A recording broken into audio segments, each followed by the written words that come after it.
परंतु हर मस्जिद में शिवलिंग क्यों देखना? एग्जैक्टली कि भाई वो भी एक पूजा है, ठीक है, बाहर से आई है, लेकिन हर बार नहीं निकल सकता। इसमें कोर्ट में जाते हैं तो फिर कोर्ट जो निर्णय देगा उसको मानना चाहिए। इस्लाम बाहर से आया, आक्रामकों के हाथ आया। हिंदू को लगता है कि इसका पुनरुद्धार होना चाहिए। भारतीय जनता पार्टी तो ये चाहती है ना कि आप और हम मंदिर मस्जिद विवाद में उलझ कर रह जाएं, हिंदू मुस्लिम करते रह जाएं, ताकि आप और हम महंगाई बेरोजगारी के जो अहम सवाल है उनसे कभी ना पूछें।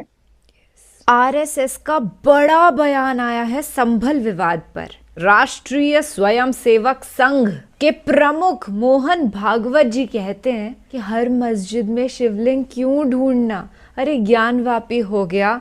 बट इसका मतलब ये तो नहीं कि हर एक मस्जिद का सर्वे किया जाए। पर हमारा देश भारत अभी उसी राह पर है जहां अराजकता फैलती जा रही है, लोगों के दिलों में नफरतें भरती जा रही हैं। नमस्ते जी, सत श्री अकाल, अस्सलाम वालेकुम। मैं निधि शर्मा इंडिया से, और मस्जिदों में हो रहे सर्वेज के हम सख्त खिलाफ खड़े हुए हैं। बड़ा दुख होता है ये सोच करके कि संभल में मासूमों का मर्डर कर दिया गया, छोटे बच्चे मर गए। और अगर अजमेर दरगाह शरीफ में भी ऐसा करने की हिम्मत सरकार करती है तो वहां भी मासूमों की जान जाएगी। और दरख्वास्त यही है कि सारे हिंदुओं और मुसलमानों को एकजुट हो जाना चाहिए और विरोध करना चाहिए इन सर्वेज का, क्योंकि ऐसा नहीं है कि सिर्फ मुस्लिम्स को ही तकलीफ होगी अंत में। यानी कि हिंदू भाई हमारे ये ना सोचें कि मस्जिद में सर्वे हो रहा है, कोई बात नहीं, होने दो, मंदिर में थोड़ा ही हो रहा है, हमें तो कोई प्रॉब्लम नहीं है। ये गलत सोच हो जाएगी। आखिरी में दंगे होते हैं ना तो हिंदू मुसलमान दोनों ही मारे जाते हैं, और नेता वो एंजॉय करते हैं ठाट बाट से अपने घर में बैठ के। एक मूवी का सीन चल रहा होता है उनके लिए, क्योंकि उनकी सरकार बनना इन्हीं सब मसलों से जो तय होती है। सिंपल फंडा है बस, फूट डालो, राज करो। इस देश में भानुमति का ऐसा पिटारा खुल गया है दोस्तों, जिसके चलते अब हम धीरे धीरे अराजकता की तरफ बढ़ रहे हैं। और इसका जिम्मेदार एक शख्स है, पूर्व chief justice of India D.Y. Chandrachud, जिनके फैसले हर गुजरते दिन के साथ कटघरे में। जी हां, ज्ञानव्यापी के मामले में इन्होंने जो मौखिक टिप्पणी की थी, उसने देश के अंदर ऐसा भानुमति का पिटारा खोल दिया, जिसके चलते संभल के जो शाही जामा मस्जिद के सर्वे के आदेश हो जाते हैं, वहां पर जो हिंसा होती है 5 लोगों की मौत होती है। और अब अजमेर शरीफ, जिसके साथ न सिर्फ मुसलमानों बल्कि हिंदुओं की आस्था भी जुड़ी हुई है, उसके वजूद पर सवाल किया जा रहा है। कुछ लोगों का बस चले तो ताजमहल को गिरा दें, क्योंकि यह कहा जा रहा है कि वहां पर तेजो महालय था। और मैं आपको बतलाना चाहूंगा दोस्तों, लंबी चौड़ी फहरिस्त है, मगर हकीकत यह भी है कि अगर इतिहास में अत्याचार हुआ हो तो क्या उसके लिए हम अपने वर्तमान को बर्बाद कर दें? हमें यह नहीं भूलना चाहिए कि भारतीय जनता पार्टी की जो वैचारिक संस्था है, आरएसएस के प्रमुख मोहन भागवत ने क्या कहा। उन्होंने कहा कि हो सकता है हमारे मतभेद हों, मगर उसका मतलब यह नहीं कि हम झगड़ा करने लगे। हर मस्जिद के नीचे शिवलिंग को ना तलाशें। ये मेरे शब्द नहीं हैं, ये शब्द हैं मोहन भागवत के। और कहीं ना कहीं उनका यह बयान एक आईना दिखा रहा है भारतीय जनता पार्टी और पूर्व chief justice of India D.Y. Chandrachud को। सबसे पहले सुनिए क्या कहा था मोहन भागवत ने, क्योंकि आगे जो मैं आपसे कहने जा रहा हूं दोस्तों, उसकी नींव इसी बयान पर है। सुनिए क्या कहा था मोहन भागवत। ठीक है, प्रतीकात्मक कुछ हमारी विशेष श्रद्धा थी, ऐसे स्थानों के बारे में हमने कहा, लेकिन रोज एक मामला निकालना नया, यह भी नहीं करना चाहिए। हमको झगड़ा क्यों बढ़ाना है? ज्ञानवापी के बारे में हमारी कुछ श्रद्धाएं हैं, परंपरा से चलती आई, हम कर रहे, ठीक है, परंतु हर मस्जिद में शिवलिंग क्यों देखना? अरे भाई वो भी एक पूजा है, ठीक है, बाहर से आई है, लेकिन जिन्होंने अपनाई है वो मुसलमान, वो बाहर से संबंध नहीं रखते, ये उनको भी समझना चाहिए। यद्यपि पूजा उनकी उधर की है, उसमें वो रहना चाहते तो अच्छी बात है, हमारे यहां किसी पूजा का विरोध नहीं, सबकी मान्यता और सबके प्रति पवित्रता की भावना है। मगर मोहन भागवत की ना भारतीय जनता पार्टी सुन रही है, उल्टा पूर्व chief justice of India DY Chandrachud की एक मौखिक टिप्पणी ने एक ऐसा बवाल खड़ा कर दिया है जो देश को अराजकता की तरफ ढकेल सकता है। आज इस कार्यक्रम में मैं आपको डीवाई चंद्रचूड़ का वो पुराना बयान सुनाऊंगा। मैं आपको बतलाऊंगा कि कानून के जानकार उनके इस बयान के बारे में क्या कहते हैं। मैं साथ ही आपको बताऊंगा वो तमाम धार्मिक स्थल, जी हां, वो तमाम धार्मिक स्थल जहां अभी पूजा हो रही है और उनके वजूद को चुनौती दी जा रही है। सबसे पहले मैं आपको याद दिलाना चाहूंगा, जब ज्ञान व्यापी मामला पूर्व chief justice of India DY Chandrachud के सामने आया था, तब उन्होंने क्या कहा था। उनका यह विवादास्पद बयान, उनकी ये मौखिक टिप्पणी, उसने खोल दिया ऐसा भानुमति का पिटारा, देश देख ही रहा है। उन्होंने क्या कहा था आपकी स्क्रीन पर। भारत के पिछले चीफ जस्टिस डीवाई चंद्रचूड़ ने ज्ञान व्यापी मामले की सुनवाई के दौरान मई 2022 में एक मौखिक टिप्पणी की थी। उन्होंने कहा था, प्लेसेस ऑफ वर्शिप एक्ट 1991 यानी उपासना स्थल अधिनियम 15 अगस्त 1947 की स्थिति के अनुसार किसी भी संरचना के धार्मिक चरित्र की जांच करने पर रोक नहीं लगाता है। उपासना स्थल अधिनियम उस वक्त अस्तित्व में आया था जब राम जन्मभूमि आंदोलन चरम पर था। सुप्रीम कोर्ट ने इस अधिनियम को संवैधानिक मान्यता देते हुए इसे वैध ठहराया था। और हमें नहीं भूलना चाहिए कि उस वक्त सुप्रीम कोर्ट ने क्या कहा था। सुप्रीम कोर्ट ने कहा था, यह अधिनियम दर्शाता है इतिहास और उसकी गलतियों का इस्तेमाल वर्तमान और भविष्य को दबाने के हथियार के रूप में बिल्कुल नहीं किया जा सकता। तो chief justice of India DY Chandrachud के सामने प्लेसेस ऑफ वर्शिप एक्ट 1991 था, मगर उन्होंने उसका अनुसरण नहीं किया। उन्होंने मुस्लिम पक्ष से कहा कि आप जाइए, ट्रायल कोर्ट में जाइए और वहां पर अपील कीजिए। सुप्रीम कोर्ट चाहता तो उसे उसी वक्त रोक सकता था। मैं ज्ञान व्यापी मामले में टिप्पणी नहीं कर रहा हूं, मैं किसी भी मामले में टिप्पणी नहीं कर रहा हूं। मैं ये कह रहा हूं ये देश कानून के हिसाब से चलेगा। मैं आपके सामने आरएसएस के प्रमुख मोहन भागवत का बयान पेश कर रहा हूं और मैं आपको याद दिलाना चाहूंगा कि 2022 में उस वक्त सुप्रीम कोर्ट ने क्या किया था। आपकी स्क्रीन पर तत्कालीन चीफ जस्टिस की अध्यक्षता वाली 5 जजों की बेंच ने ज्ञान व्यापी की मस्जिद समिति से कहा कि वो अपनी आपत्तियां ट्रायल कोर्ट के सामने दायर करें। तत्कालीन चीफ जस्टिस ऑफ इंडिया की इस मौखिक टिप्पणी को ट्रायल कोर्ट और बाद में इलाहाबाद हाई कोर्ट ने कानूनी अधिकार के तौर पर लिया। इन अदालतों ने कहा कि पूजा स्थल अधिनियम के तहत इस तरह के मामलों पर रोक नहीं है। इसके बाद मथुरा में कृष्ण जन्मभूमि शाही ईदगाह मामले में भी सुनवाई को जारी रखने को मंजूरी मिली, यानी कि एक के बाद एक मामले खुलते चले गए। भारतीय जनता पार्टी के लिए राजनीतिक तौर पर इसका फायदा है, क्योंकि फिर आप नौकरी की बात नहीं करेंगे, आपका जो परिवार आर्थिक मुश्किलात से गुजर रहा है उसकी बात नहीं करेंगे, जीडीपी जो लगातार गिरती जा रही है उसकी आप बात नहीं करेंगे। आप जो है वो बतौर हिंदू अपने आक्रोश, अपने गुस्से का इजहार करेंगे।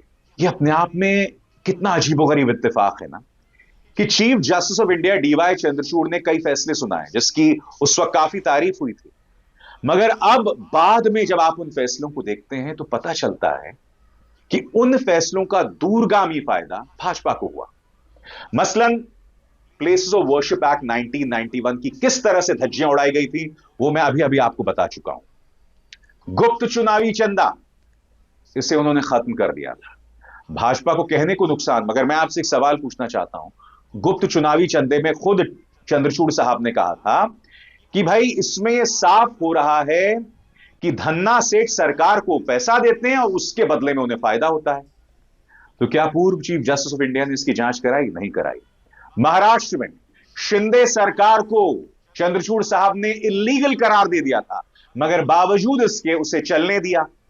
जिस तरह से चीफ व्हिप नियुक्त किए गए उसे इल्लीगल बताया, जिस तरह से राज्यपाल का आचरण था उसे गलत बताया, मगर फिर भी सरकार को चलने दिया। इसका फायदा किसको हुआ? भाजपा को हुआ। तो आप देख रहे हैं chief justice of India DY Chandrachud के एक एक फैसले का राजनीतिक फायदा भाजपा उठाती रही। इसीलिए आज कानून के जानकार, चाहे संजय हेगड़े हो, प्रशांत भूषण हो या सुप्रीम कोर्ट के तमाम वकील, सवाल उठा रहे हैं। सबसे पहले मैं आपको बतलाना चाहता हूं कि इस मुद्दे पर संजय हेगड़े क्या कह रहे हैं आपके स्क्रीन पर। सुप्रीम कोर्ट के वरिष्ठ वकील संजय हेगड़े ने बीबीसी हिंदी से कहा, उपासना स्थल अधिनियम 15 अगस्त 1947 की स्थिति के अनुसार उपासना स्थल यानी प्रार्थना स्थल के रूप को बदलने से रोकता है। इस अधिनियम के तहत संभल और अजमेर मामलों की सुनवाई को शुरुआत में ही खारिज कर दिया जाना चाहिए था। वो आगे कहते हैं, ज्ञान व्यापी मामले में जस्टिस चंद्रचूड़ की मौखिक टिप्पणी के कारण यह माना गया कि भले ही 15 अगस्त 1947 के अनुसार रहे उपासना स्थलों के चरित्र में बदलाव नहीं किया जा सकता, लेकिन उनके चरित्र की जांच की जा सकती है। आप मुझे बताइए, जांच क्यों करवाई जाए जब आपको उसका चरित्र ही नहीं बदलना है? यस। प्रशांत भूषण क्या कहते हैं आपके स्क्रीन पर? प्रशांत भूषण इसे अलग तरीके से कहते हैं, अदालत लोगों से बात करने के लिए एक स्थानीय आयुक्त की नियुक्ति कर सकती है, लेकिन कोई भी सर्वे करने या खुदाई की अनुमति नहीं दी जा सकती, खासकर जब यह दावा किया जा रहा हो कि 1947 से पहले वहां कुछ था। प्रशांत भूषण आगे कहते हैं, अदालत लोगों से बात करने के लिए एक स्थानीय आयुक्त की नियुक्ति कर सकता है, दैट्स इट, उसके अलावा कुछ नहीं। दोस्तों, मैं चाहूंगा कि आप सुने कि सुप्रीम कोर्ट के वकील कालीश्वरम राज क्या कहते हैं बीबीसी को, और उनकी टिप्पणी खासे मायने रखती है। सुप्रीम कोर्ट के वकील कालीश्वरम राज इस मामले पर बीबीसी हिंदी से कहते हैं, हमारी संस्थाओं और अदालतों को इतिहास से सीख लेनी चाहिए। हमारी संसद ने कुछ ऐसे सबक सीखे और 1991 का अधिनियम इसका प्रमाण है, इसका सबूत है। ज्ञान व्यापी मस्जिद के सर्वे में दिखाई गई उदारता ने देश भर की अदालतों को गलत संदेश दिया है। यह काफी दुर्भाग्यपूर्ण और चौंकाने वाला था। राज आगे कहते हैं, संसद का एक अधिनियम न केवल जनता के फैसले की अभिव्यक्ति है, बल्कि यह एक ऐसा उपकरण भी है जिसे देश ने धार्मिक कट्टरता के खतरे से खुद को बचाने के लिए विकसित किया था। यह उन सभी मामलों में सबक देता है जिसे हमने अतीत में सीखा है। हमारी अदालतों और संस्थानों को इतिहास से सीख लेनी चाहिए। मगर बड़ा प्रश्न, क्या chief justice of India DY Chandrachud ने सबक लिया? बिल्कुल नहीं लिया। यह सामान्य सी बात है। यह कैसा इत्तेफाक हो सकता है दोस्तों कि chief justice of India DY Chandrachud का एक एक फैसला भारतीय जनता पार्टी को दूरगामी तौर पर राजनीतिक फायदा पहुंचाता है। याद कीजिएगा, जब 5 जजों की खंडपीठ ने राम मंदिर पर फैसला सुनाया था, फैसले के बाद तमाम जज मिले थे और उन्होंने जश्न मनाया था, सेलिब्रेट किया। यह सही है? मैं आपसे एक सवाल पूछना चाहता हूं। राम मंदिर वजूद में आया, उसकी खुशी हर हिंदू को है, मगर जो जज होता है ना, वो निष्पक्ष होता है। मैं हिंदू हो सकता हूं, मैं मुसलमान हो सकता हूं, मैं सिख हो सकता हूं, मैं ईसाई हो सकता हूं, मगर जब मैं जज हूं तो मैं निष्पक्ष हूं। एग्जैक्टली। यहां पर जो तमाम जजेस थे वो उसे सेलिब्रेट कर रहे हैं। क्या है? और कहीं ना कहीं इसने एक संदेश दिया है अतिवादी ताकतों को। इसके अलावा जो तमाम छोटी छोटी अदालतें हैं, मसलन संभल की वो अदालत जिसके जज थे आदित्य सिंह, आदित्य सिंह ने संभल की जो शाही जामा मस्जिद है उसकी सर्वे के आदेश दे दिए। खास बात यह थी कि मुसलमान पक्ष की सुनी भी नहीं गई, 2 घंटे में सर्वे का आदेश दे दिया। हालात वहां खराब हुए, कायदे से प्रशासन और पुलिस को वहां चाक चौबंद इंतजाम करने थे, उन्होंने ऐसा कुछ नहीं किया। नतीजा आपके सामने, बद से बर्बादी हो गई। और अब तमाम जो पक्ष हैं वो इससे उत्साहित हो रहे हैं। विष्णु गुप्ता जो इस मामले में एक अहम किरदार है, वो क्या कह रहे हैं आपकी स्क्रीन पर?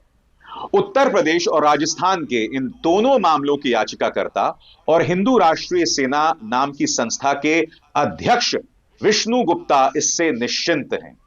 उन्होंने बीबीसी हिंदी से कहा कि हम ऐसी कोई भी जगह नहीं छोड़ेंगे जहां मस्जिद है।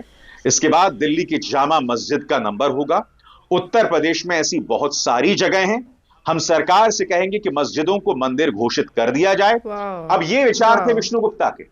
एक बार फिर सुनिए आरएसएस के प्रमुख मोहन भागवत क्या कह रहे हैं, सुनिए उन्होंने क्या कहा। ठीक है, प्रतीकात्मक कुछ हमारी विशेष श्रद्धा थी, ऐसे स्थानों के बारे में हमने कहा, लेकिन रोज एक मामला निकालना नया, यह भी नहीं करना चाहिए। हमको झगड़ा क्यों बढ़ाना है? ज्ञानवापी के बारे में हमारी कुछ श्रद्धाएं हैं, परंपरा से चलती आई, हम कर रहे, ठीक है, परंतु हर मस्जिद में शिवलिंग क्यों देखना?